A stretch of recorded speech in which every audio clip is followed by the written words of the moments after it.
In today's video, I'm going to teach you how to add HST on a QuickBooks invoice in just 5 minutes. Whether you're a small business owner, a freelancer managing your own books, or an accountant helping clients, knowing how to properly apply the harmonized sales tax or HST can be crucial.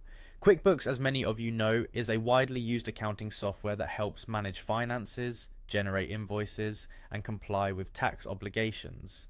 Adding HST on an invoice might sound a bit technical, but don't worry. I'll walk you through each step, and by the end of this video, you'll know exactly what to do. Let's get started. First, open your web browser and go to QuickBooks Online. This is the starting point for accessing your account, where we will make all the necessary updates. Once on the main page, look to the top right corner and you will see the sign in option. Click on it. If you are not already signed in, you will need to log into your QuickBooks account. This step is very important, as gaining access to your account is necessary before you can make any changes or updates to your invoices. Enter your email and password in the appropriate fields to proceed. QuickBooks will then direct you to your dashboard, which is the central hub where you oversee your business's financial health. If you encounter any password issues, there's always a forgot password link you can use to reset it. Once you've ensured that your login details are correct, click on the sign in button. Now that you're in, it's time to navigate to where the tax settings are. Find the tax option, which can usually be found on the left-hand side of the QuickBooks interface. Clicking on this will take you to the tax management area. This is where you can handle all your tax-related settings, and it's always a good idea to make a habit of checking this area to ensure that everything is up to date. The next step is to click on the option to add tax. This is where you'll begin creating your custom tax for HST. Don't be intimidated by the term custom tax. It really just refers to any tax setup that doesn't come pre-configured with QuickBooks and needs your specific input and adjustments. After you click on Add Tax, you'll see an option to select Custom Tax. Selecting this will allow you to input the exact specifications for the HST. Here you'll need to fill out several fields to properly define the tax. First, enter the tax name.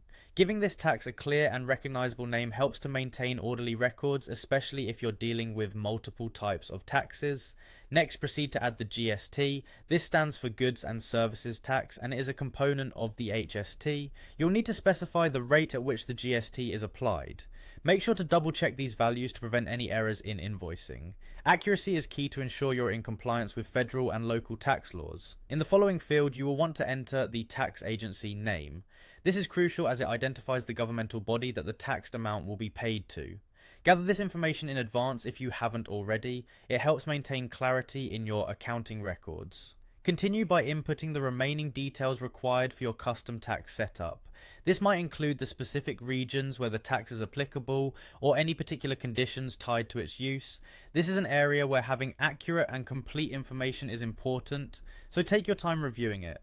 Once you are satisfied with the information entered, the final step is to save your custom tax. Look for the Save button, which is typically found at the bottom of the page. Clicking it confirms all the details you've inputted and applies them.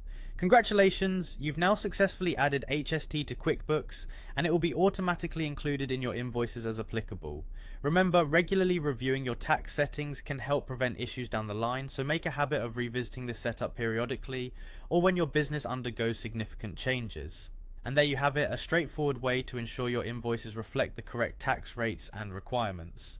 Thank you for watching, and I hope this tutorial has been helpful. Keep your taxes in check, and until next time,